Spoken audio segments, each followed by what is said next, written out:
다 같이 사도신경 하심으로 우리의 신앙을 고백하며 새벽 예배 하나님께 올려드리겠습니다.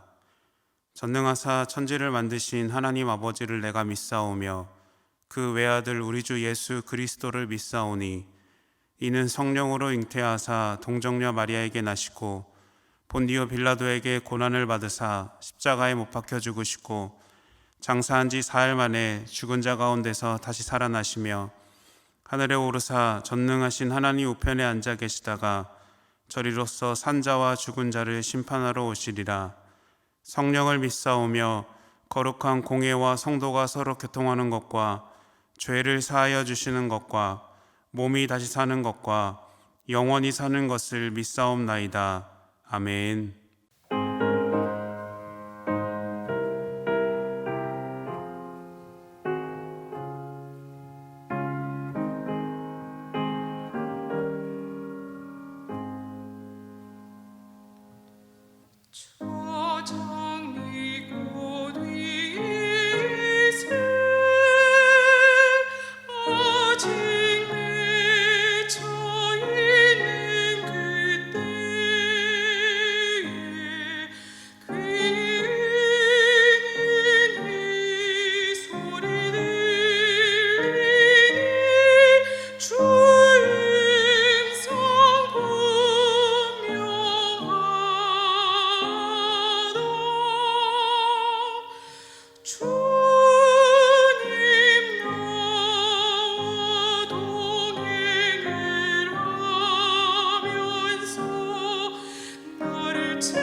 오늘 우리에게 주신 하나님의 말씀은 잠언 15장 1절에서 18절까지의 말씀입니다. 유순한 대답은 분노를 쉬게 하여도 과격한 말은 노를 격동하느니라. 지혜 있는 자의 혀는 지식을 선히 베풀고 미련한 자의 입은 미련한 것을 쏟느니라. 여호와의 눈은 어디서든지 악인과 선인을 감찰하시느니라. 온순한 혀는 곧 생명나무이지만 패역한 혀는 마음을 상하게 하느니라. 아비의 훈계를 없인 여기는 자는 미련한 자요 경계를 받는 자는 슬기를 얻을 자니라. 의인의 집에는 많은 보물이 있어도 악인의 소득은 고통이 되느니라. 지혜로운 자의 입술은 지식을 전파하여도 미련한 자의 마음은 정함이 없느니라. 악인의 제사는 여호와께서 미워하셔도 정직한 자의 기도는 그가 기뻐하시느니라. 악인의 길은 여호와께서 미워하셔도 공의를 따라가는 자는 그가 사랑하시느니라. 도를 배반하는 자는 엄한 징계를 받을 것이요 견책을 싫어하는 자는 죽을 것이니라. 스올과 아바돈도 여호와의 앞에 드러나거든 하물며 사람의 마음이리요 거만한 자는 견책 받기를 좋아하지 아니하며 지혜 있는 자에게로 가지도 아니하느니라. 마음의 즐거움은 얼굴을 빛나게 하여도 마음의 근심은 심령을 상하게 하느니라. 명철한 자의 마음은 지식을 요구하고 미련한 자의 입은 미련한 것을 즐기느니라. 고난받는 자는 그 날이 다 험악하나 마음이 즐거운 자는 항상 잔치하느니라. 가산이 적어도 여호와를 경외하는 것이 크게 부하고 번뇌하는 것보다 나으니라. 채소를 먹으며 서로 사랑하는 것이 살진 소를 먹으며 서로 미워하는 것보다 나으니라. 분을 쉽게 내는 자는 다툼을 일으켜도 노하기를 더디하는 자는 시비를 그치게 하느니라. 아멘. 함께 기도하겠습니다. 사랑의 주님, 오늘도 살아 역사하셔서 하나님의 자녀로 살도록 함께 하시는 은혜에 감사를 드립니다. 주님께서 주시는 귀한 삶 가운데 하나님의 뜻을 깨닫게 하시고 언제나 부어주시는 사랑을 경험하며 살아가는 우리가 되길 소망합니다. 매일 주님과 동행하는 발걸음마다 주님께서 예비하신 길로 걷는 우리가 되게 하여 주시옵소서. 언제나 하나님 말씀에 귀를 기울이며 하나님의 마음을 닮아 이웃을 사랑하며 온전히 주님의 사명을 기쁨으로 감당하는 우리가 되게 하여 주시옵소서. 매일마다 하나님 말씀 앞에 귀를 기울이게 하시고 순종함으로 나아가 하나님의 나라를 온전히 세워나가길 소망합니다. 그 길이 힘들고 어려울 때가 있고 고난과 고통이 다가올 때가 있지만 늘 우리의 손을 붙잡고 인도하시는 하나님의 역사하심을 경험하게 하시고 주님의 지혜를 통해 믿음의 삶을 살아갈 수 있도록 함께하여 주시옵소서. 오늘도 주님의 말씀을 듣길 원합니다. 우리의 마음과 귀가 열리게 하시고 하나님의 말씀을 들을 준비된 자들로 인도하여 주셔서 말씀이 삶이 되며 말씀이 생명이 되어 하나님의 길 가운데 감사함으로 나아갈 수 있도록 인도하여 주시옵소서. 모든 것 주님께 감사드리며 예수님의 이름으로 기도드립니다. 아멘. 할렐루야. 오늘도 생명의 주인 되시고 믿음의 길을 걷게 하신 하나님의 도우심을 누리며 예배의 자리에 기쁨으로 나오신 모든 성도님들에게 하나님의 사랑과 은혜가 넘치기를 축복합니다. 오늘은 지혜로운 언어 생활이라는 제목으로 말씀을 나누고자 합니다. 우리는 매일마다 꼭 하는 것이 있습니다. 영적으로는 예배, 기도, 묵상 등이 될 수 있고요. 육적으로는 식사, 노동, 잠 등이 될 수 있습니다. 그런데 이런 행동을 합친 시간보다 더 큰 비중을 차지하는 것이 있습니다. 바로 말인데요. 만약에 지금 제가 설교를 하는 이 시간도 말을 한다라고 한다면 저는 하루 중 새벽부터 수천 개의 말을 하는 것이고요. 그리고 성도님들께서 기도하는 이 시간도 말을 한다라고 한다면 성도님들 역시 새벽부터 수천 개의 말을 하고 있는 것이죠. 그런데 이 시간은 하나님과의 영적 만남, 영적 교제이기에 말을 한다라는 개념에서 제외한다고 해도 우리는 일상에서 많은 시간을 말에 쏟고 있는 것입니다. 여러분은 누구와 얼만큼의 시간을 어떤 말을 하면서 보내고 있으신가요? 저는 과묵하게 보이지만 말하는 것을 좋아합니다. 전화로, 만남으로, SNS로, 그리고 가끔은 혼잣말도 하면서 말을 하는데요. 때로는 진지하게, 때로는 편하게, 때로는 장난을 치면서 말을 하는 것입니다. 그런데 우리가 하는 말을 잘 생각해 보면 정말 중요한 말을 할 때도 있지만 반대로 굳이 이런 말을 왜 했을까라는 후회하는 말을 할 때도 있다는 것이죠. 한 블로그에서 주변에서 흔히 말하고 들을 수 있는 한국인이 입버릇처럼 가장 많이 하는 말이라는 제목의 글을 보았는데요. 몇 가지 사례를 말씀드릴 테니 나는 어떤 말을 자주 하고 있는지 생각해 보면 좋겠습니다. 부모님은 이렇게 말합니다. 공부 안 해? 다 너 잘 되라고. 넌 누굴 닮아 이러니? 부부는 말합니다. 몇 시에 들어와? 오늘이 무슨 날인 줄 알아? 이거 싸게 산 거야. 직장인은 말합니다. 나 오늘 때려치운다. 힘들어서 못해 먹겠네. 회사가 여기밖에 없나? 그리고 누구나 말한다고 합니다. 솔직히, 진짜, 아무거나 먹어. 방금 출발했어. 거의 다 왔어. 다음에 커피나 밥 한번 먹자. 혹시 여러분이 자주 하는 말을 찾으셨나요? 기독교에서 말은 곧 말씀이 되고 그것은 기도가 되며 실제적 적용이라고 말할 수 있습니다. 쉽게 말해서 즉 말씀은 기도하는 것이고 기도로 고백한 것이 실제로 삶에서 이루어진다는 것인데요. 이런 상황은 성경에서도 찾을 수가 있습니다. 출애굽기에서 홍해 앞에서 모세를 떠올려 보십시오. 앞뒤로 나아갈 수 없는 상황에서 모세는 하나님께 기도하는데요. 그리고 하나님은 모세에게 출애굽기 14장 26절과 같이 말씀하십니다. 여호와께서 모세에게 이르시되 내 손을 바다 위로 내밀어 물이 애굽 사람들과 그들의 병거들과 마병들 위에 다시 흐르게 하라 하시니, 모세의 기도를 듣고 하나님은 응답해 주셨고 그것은 모세와 이스라엘 백성들 삶에서 실제로 일어났습니다. 그 외에도 나를 따라오라, 물 위를 걸으라, 자리에서 일어나 걸어라. 그들의 기도에 하나님은 응답의 말씀을 주셨고 그것이 실제로 이루어진 것이죠. 우리는 말을 하면 그대로 이루어진다라고 생각하지 않는데 성경은 말씀 그대로 이루어지는 것입니다. 이런 역사가 오늘 우리에게도 있기를 원합니다. 오늘 나에게 주시는 하나님의 말씀을 듣고 그 말씀이 삶에서 이루어지는 은혜를 경험하시기를 축원합니다. 오늘 우리가 읽은 잠언 15장은 말에 대해 이야기합니다. 지혜로운 삶을 위해 무엇보다 일상에서 사용하는 말이 지혜로워야 한다라는 것이죠. 그렇다면 본문이 우리에게 말하는 지혜로운 언어 생활은 무엇일까요? 본문 4절은 말합니다. 온순한 혀는 곧 생명나무이지만 패역한 혀는 마음을 상하게 하느니라. 온순한 혀는 상대방 마음의 상처와 아픔을 치유하고 회복시키며 다시 건강한 마음의 생기를 얻게 하는 말을 의미합니다. 반대로 패역한 혀는 상대방 마음을 상하게 하여 그 몸과 마음, 영혼까지도 파멸시키는 말을 의미합니다. 우리의 말과 하나님의 말의 가장 큰 차이는 무엇일까요? 하나님 말씀에는 생명을 살리는 목적이 담겨 있다라는 것입니다.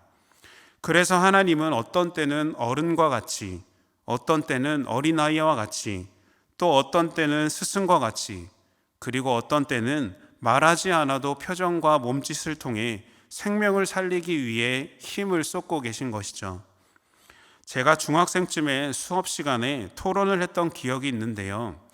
이 주제에 대해 어떤 의견을 갖고 계신지 생각해 보시면 좋겠습니다.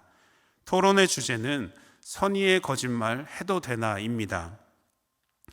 때는 12월 25일 한 어린아이가 자신이 받고 싶은 선물을 받고 신이 나서 부모님께 소리칩니다. 엄마, 아빠, 어제 산타 할아버지가 제 소원대로 선물을 주셨어요. 아이는 산타 할아버지가 자신의 소원을 들어주셨다는 확신에 가득 차서 말했습니다. 이때 여러분은 아이에게 무엇이라고 답을 하시겠습니까? 아니, 세상에 산타 할아버지는 없어. 엄마 아빠가 선물을 준 거야. 라는 진실된 대답과 맞아, 우리 누구누구가 착한 일을 많이 해서 산타 할아버지가 선물을 준 거야. 라는 선의의 거짓말 중에 어떤 선택을 하셨나요? 선의의 거짓말도 생각해보면 근본적으로는 거짓말입니다. 그리고 거짓말은 나쁘다는 것도 우리는 알고 있지요. 거짓말을 하면 안 되는데 거짓말을 해야 할 때가 있다라는 것입니다.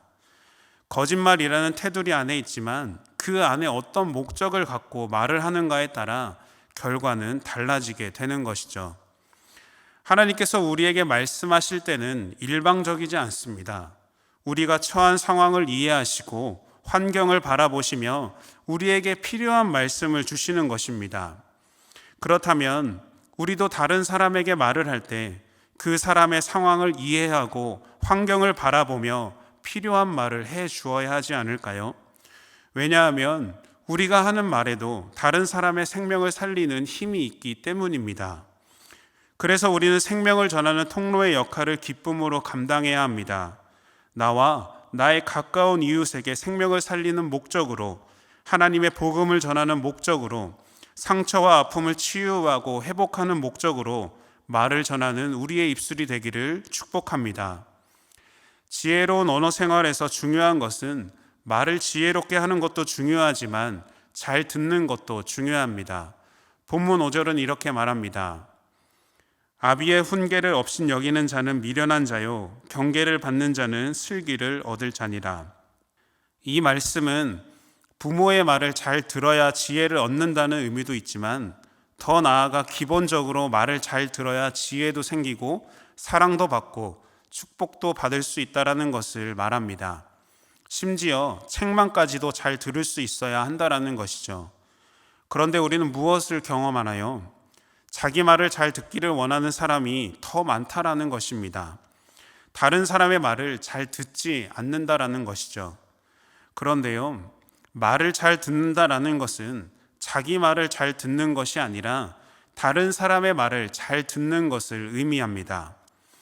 제가 신학교 다닐 때 상담 수업을 들었는데요. 상담에 대한 기초와 방법, 효과 등에 대한 이론 수업과 직접 상담을 받아보는 수업이었습니다. 여러분, 상담에서 중요한 것은 무엇일까요? 바로 상담자와 내담자가 서로에 대해 신뢰를 쌓는 것이고요. 상담자는 내담자의 이야기를 집중해서 경청하고 공감해야 한다는 것입니다. 제가 상담사분과 상담을 했을 때 처음 만나는 분과 어떻게 나의 이야기를 할 수 있을까 걱정을 했는데요. 그것은 제 기우였습니다. 제 이야기를 잘 들어주고 인정해주고 공감해주는 사람이 있다는 것만으로도 제 이야기를 쉽게 할 수 있었던 것이죠. 여러분이 고민이나 걱정이 있어서 이야기를 하고 싶은데 내 이야기는 듣지도 않고 자기 할 말만 하는 사람을 만나면 어떨 것 같으신가요? 더 화가 나고 답답해서 다시는 그 사람에게는 고민과 걱정에 대해서 말도 하지 않을 것입니다. 여러분, 지혜로운 언어 생활은 다른 사람의 이야기를 잘 듣는 것에서부터 시작됩니다. 내가 하고 싶은 말이 있다고 하더라도 우리는 들을 수 있는 지혜가 필요한 것이죠. 그래서 우리는 하나님 앞에서도 들을 준비가 되어 있어야 합니다. 하나님, 내가 필요해요. 하나님 도와주세요. 하나님 해결해 주세요. 하나님께서 말씀하실 시간을 드려야 하는데 내 말만 하고 있다면 우리는 들을 수 없지 않겠습니까? 여러분, 이제 내 입술을 멈추고 들으셔야 합니다. 하나님의 말씀을 들을 때 우리를 필요를 채워주실 줄 믿습니다. 또한 우리의 약함을 도와주시고 우리의 문제를 해결해 주실 줄 믿습니다.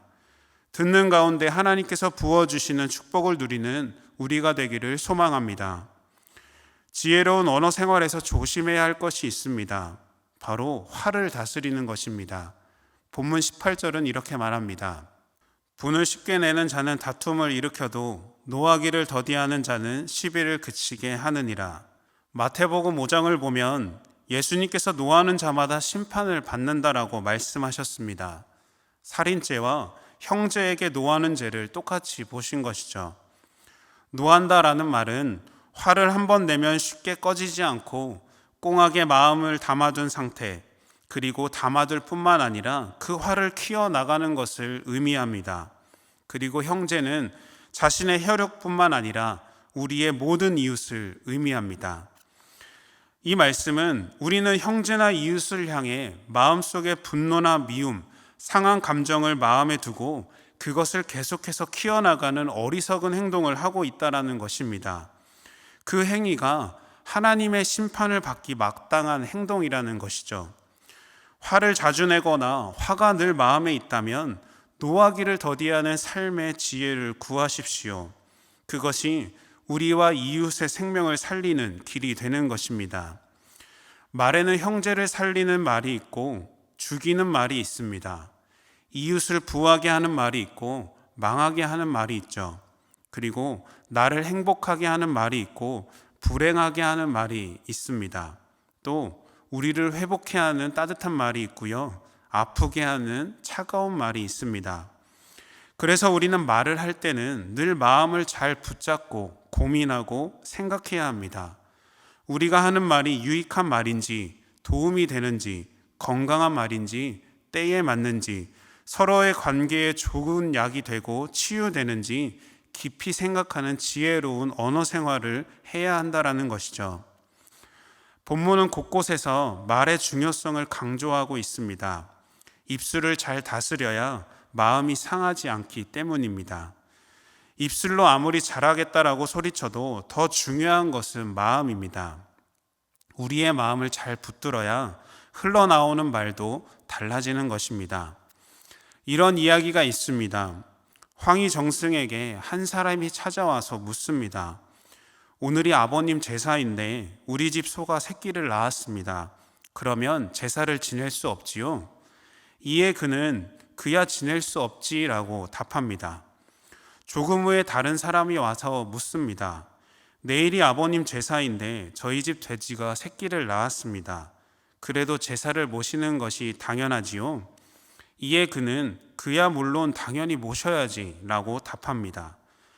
두 상황을 보고 이상하게 여긴 부인이 묻습니다. 한 사람은 안 된다고 말하고 한 사람은 된다고 하니 어찌 된 일입니까?